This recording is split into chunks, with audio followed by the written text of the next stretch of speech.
नमस्कार मंडळी, अलका किचनमध्ये तुमचं स्वागत आहे। तर आज मी तुम्हाला घेवड्याची सुक्की भाजी कशी बनवायची ते दाखवणार आहे। तर आमच्याकडे घेवडा म्हणतात, तर तुमच्याकडे या भाजीला काय म्हणतात ते नक्की मला कमेंटमध्ये सांगा। तरी एक पाव किलो घेवड्याच्या शेंगा घेतलेल्या आहेत, बघू शकता तुम्ही, अगदी कोवळ्या आहेत। आता ह्या कशा साफ करायच्या तेही मी तुम्हाला दाखवते।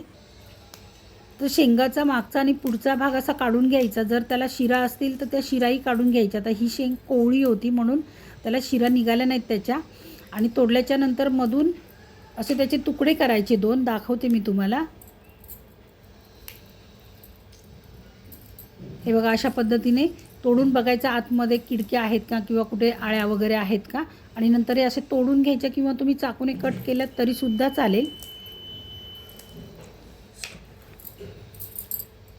आता मी अजून दाखवते। ही बघा, ही अशी शीर निघते, दोन्ही साईडने निघतात ह्या शिरा। हे बघा, अशा पद्धतीने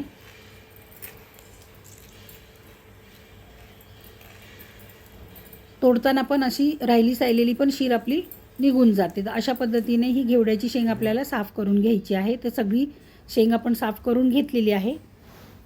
तर सगळ्यात आधी मी आता धुवून घेणार आहे। तुम्ही तोडायच्या आधी, शेंग तोडायच्या आधी जरी धुवून घेतली तरीसुद्धा चालेल, पण मी तोडल्याच्या नंतर शेंग धुवून घेते।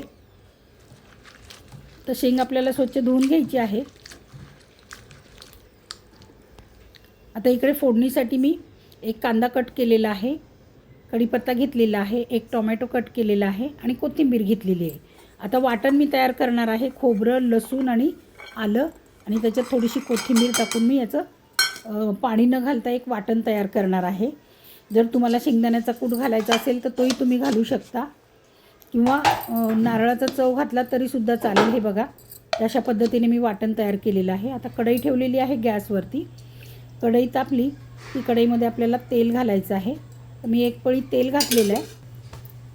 तेल गरम झालं चांगलं की मोहरी घालायची। आधी मोहरी चांगली तडतडू द्यायची आहे, मग जिरं घालायचं आहे।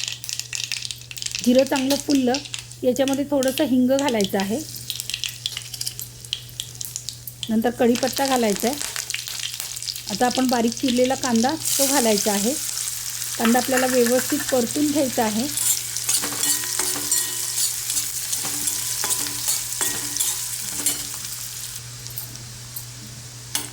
मस्त असा कांदा आपला परतून झालेला आहे, बघू शकता तुम्ही। आता याच्यामध्ये आपल्याला बारीक चिरलेला टोमॅटो घालायचा आहे। टोमॅटो घातल्याच्या नंतर पुन्हा हे सगळं परतून घ्यायचं आहे आपल्याला। आता याच्यामध्ये आपल्याला चवीनुसार मीठ घालायचं आहे।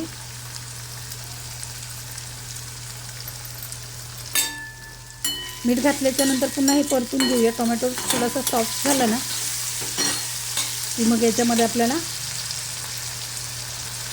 मसाले ॲड करायचे आहेत।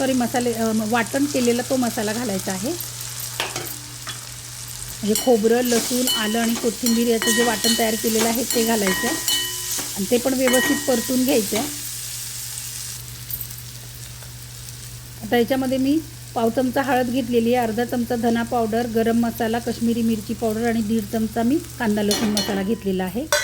तर हे मसाले पण आपल्याला सगळे व्यवस्थित याच्यामध्ये परतून घ्यायचे आहेत।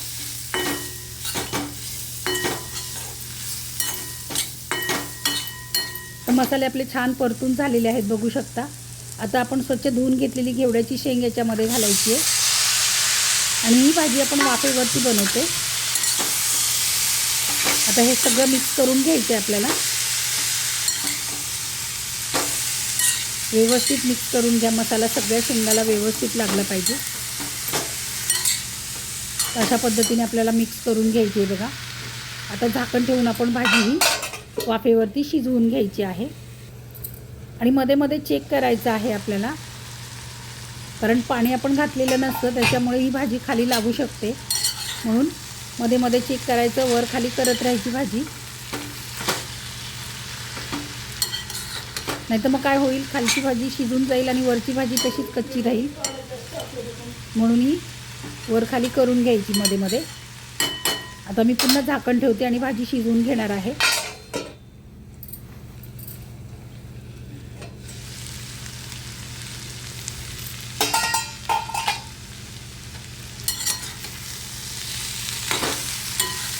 पूर्ण वरखाली करून घेते मी भाजी. आता हे वाटण टाकल्यामुळे मला शेंगदाण्याचा कूट घालायची गरज नाही आहे. तर आपण बघूया शेंग शिजलेली आहे का. तर थोडीशी अजून शिजावी लागेल शेंग. जास्त गाळ पण शिजवायची नाही आहे आपल्याला. ती पुन्हा झाकण ठेवणार आहे. थोडीशी आधी कोथिंबीर घालते. कोथिंबीर घालून सगळं मिक्स करून घेणार आहे आणि पुन्हा एक वाफ देणार आहे, म्हणजे आपली भाजी व्यवस्थित शिजेल. वाटणामध्ये पण थोडीशी कोथिंबीर घातली होती, म्हणून वरून थोडीशीच मी कोथिंबीर घातलेली आहे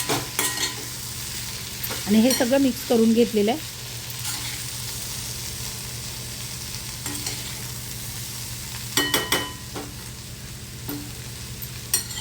आता पुन्हा याच्यावरती आपण झाकण ठेवूया